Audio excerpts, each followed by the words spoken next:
G'day Panther Nation, this is your sports editor Daniel Stackhouse with the first episode of Coach's Corner for the 2020-2021 school year. I'm sure you know that things are looking fairly different due to the complications of the world right now, but today the goal stays the same. Get insider coverage with all of Stars Mill's coaches. Today I'm here with Cross Country's head coach Kelly Rock. Coach Rock, how are you doing today? Great, how are you? I'm doing very well, thank you. Let's get straight into this. Okay. First of all, you guys had your first meet, from what I understand, last weekend. So just kind of take me through that meet and how the team did. So this was our first meet. It was the Bob Blasto Early Bird Invitational, and looks a little bit different in that we had, instead of all of the varsity running together, there were 6 different heats split up with all the different schools. In the heat that we ran in for the varsity boys, we had 3 top 10 finishers. Colton Olvey, Joseph Mazzillo, and Colby Smith were all in the top 10 for that. And then the JV boys, we had some more top 10 finishers. We have Charlie Clem, 9th grader. He was number 5. We had a number 7, a number 8, and a number 10, and that was Diego Ramos, Grant Dower, and Banks and Roach. And then on the girls' side, for the varsity, MJ Gagliano and Aaron Schmidt were top 10 finishers for the JV girls, and Darby Olive was a top 10 finisher for the varsity girls. And how do you think this is a good indicator on how the team can perform for the rest of the season? I think it's a great indicator. We have a lot of our returning runners that proved that they were extremely strong last year. And we also have a large number of upcoming varsity runners in our 8th and 9th grade classes and 10th grade classes. And even with the fact that you don't have a lot of graduating runners, and that it's incredible, it's really a good thing, take me through the rosters and how they're looking at this moment. So the varsity girls, well, I'll say our top girls because the varsity girls are going to fluctuate a little bit. We've got Darby Olive, we have Haley Ross, Allie Walker, we have Aaron Schmidt, Lucy Vernig, are some of our top girls. We have others as well mixed among that. And then for the boys, returning, we have Colton Olvey, Colby Smith, Joseph Mazzillo. We have other boys as well that are mixed in. So most of our runners are returning runners.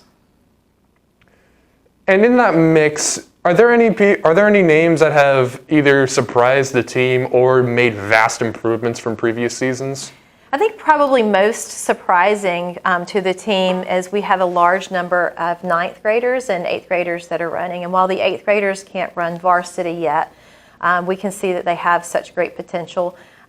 We have a big group of 9th grade girls that are joining us this year, and they have shown a lot of improvement since they began with us in early summer. And how important is it for the longevity of this program for the seniors and the runners that have proven themselves the past year or two to continue to grow and develop these new runners? Well, I think it's essential. Without the growth and development of the new runners, then we're not going to have an up-and-coming program. So one of the things that we have done is partnered each of our captains, our returning runners, our leaders, with some of the newer runners, and as almost a mentor-like relationship to help grow those runners and not just their skills as a runner, but mentally as well. And with all this being said, what's the main focus what's the main focus that you and the coaches are trying to get into this team, especially this season? Well, I think that's twofold. One, we want to make it to the podium again for both teams. But even more than that, all of our leaders have set a goal that each person leave this season with experiencing some personal victory of their own. And my final question is that Stars Mill Track and Field is famous for its team chemistry and the bonds these players have been able to develop over the course of time. How imperative is that to this team's success? Well, I think it's extremely imperative. We have certainly had to work around that this season so far, because when we first started off, we had to have separate workout groups, exercise groups, and so that kind of made it more difficult for us to be able to socialize like we normally socialize. But because it is so important to the team, we've been able to come up with solutions to that so that our senior runners or even our junior runners are able to get to know the younger runners and develop that relationship with them. I think that's all I have for you. Thank you very much. Thank you. Thank you guys for watching. If you guys would like to support your cross-country Panthers, I believe that their next meet is this coming week? Nope, it's September the 5th. It's our home meet. And so close by, right down the road at One Church, which was formerly Heritage. Come out and join us. That's right. Go to One Church on September 5th. Mm-hmm. September 5th, support your Panthers. And that's all we got here from myself, Coach Rock, and the fantastic Fernando Orozco behind the camera.